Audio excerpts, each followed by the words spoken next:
Perkenalkan, saya Aminatul Karoma, bisa dipanggil perawat Aminah.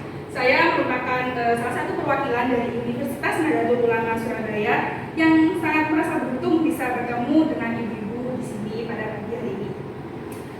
Pada kesempatan kali ini, saya akan membantu ibu-ibu sekalian untuk mengenal apa sih tanda-tanda bahaya dari persalinan. Diharapkan setelah edukasi ini, dengan semua bisa mengerti apa tanda-tanda bahaya pada saat persalinan.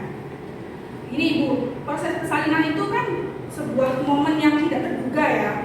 Jadi bisa kapan saja. Jadi kita itu harus waspada. Bagaimana tanda-tanda yang bisa menyebabkan persalinan itu berbahaya kepada sampean maupun adik bayi gitu. Langsung ke tanda-tanda yang pertama, Next. Yang pertama ada pendarahan melalui jalan lahir. Darah yang biasanya keluar itu yang wajar ya. Yang wajar itu flat, Bu. Bukan sebuah darah segar yang langsung keluar secara spontan gitu dan tidak diiringi nyeri itu bahaya. Jadi misalnya sampean duduk tiba-tiba ada darah tiba-tiba banyak gitu ya. Tapi kok sampean nggak merasa nyeri perut, itu bisa sampean langsung ke rumah sakit terdekat. Itu nanti bakal ditanyai sama dokter atau dokter spesialis terkait.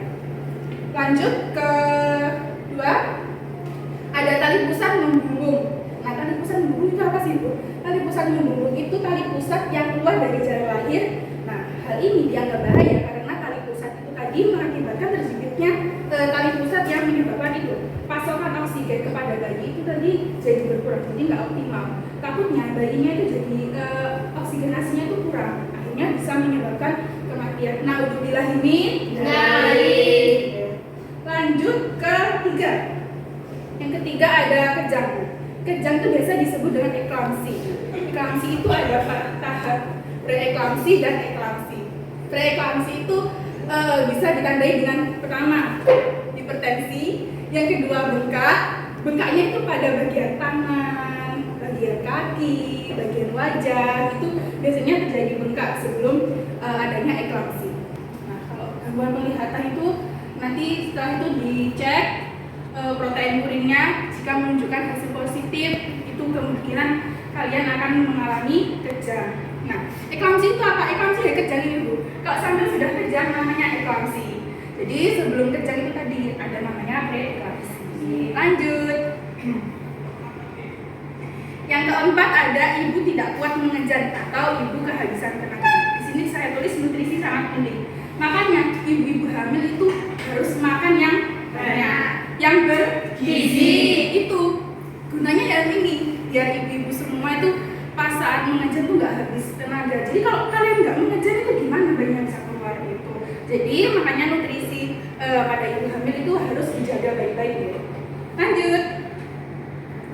Yang kelima ada pecah ketuban. Ketuban berwarna keruh dan bau. Ketuban yang normal itu, Bu. Ketuban yang berwarna jernih. Sama pernah minum bukan? Pernah. Mirip itu, Bu. Jadi bukan berwarna kehijauan atau yang keruh, bukan. Jadi mirip seperti air kelapa. Nah, hari ini dikhawatirkan adanya kontaminasi ketuban dari Meconium si dede bayi. Dari pecah ketuban ini, makanya ibu-ibu harus bisa membedakan mana ketuban, mana air kencing. Cara membedakannya gimana, Mbak? Membedakannya itu gitu. Untuk ketuban biasanya dia keluar secara spontan, sampai nggak bisa nahan. Nah, sedangkan air kencing itu sampai bisa nahan. Jadi kalau misalnya sampai sholat berdiri tiba-tiba sur gitu, itu bisa jadi itu ketuban gitu. Lanjut. Ibu mengalami kecemasan atau sakit abdomen, yaitu perut bagian depan yang luar biasa.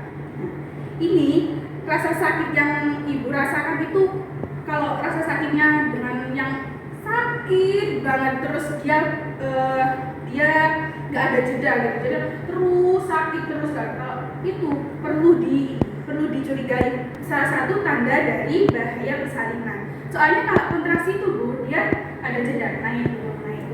Jadi kalau rasa sakitnya terus menerus, nah itu patut dicurigai. Lanjut ke 7. 7 ada posisi bayi. Nah, ini posisi bayi itu salah satu alasan yang terbanyak dari operasi sesar. Di sini tanda bahaya persalinan adalah ketika bayi keluar dengan posisi kaki lebih dulu daripada kepala. Posisi ini dikenal dengan kelahiran sungsang. Jadi kita mengenalnya dengan sungsang gitu ya. Yang mana salah satu atau kedua kaki bayi lahir terlebih dahulu sebelum seluruh tubuh janin. Gitu. Nah, sebagian besar berada di posisi ini akan dilahirkan secara operasi.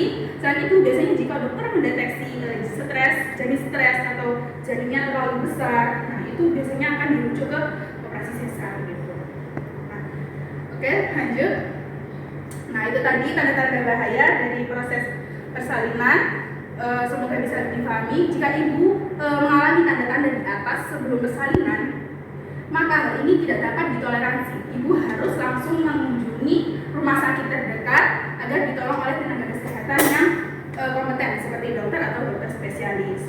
Mudah-mudahan ibu bisa memahami semua yang saya sampaikan tadi ya. Semoga kita semua yang di sini diberi keselamatan serta kelancaran untuk adik-adik bayinya. Baik, mungkin cukup sekian edukasi dari saya pada pagi hari ini. Terima kasih atas waktu dan tempatnya. Saya ucapkan terima kasih. Wassalamualaikum warahmatullahi wabarakatuh.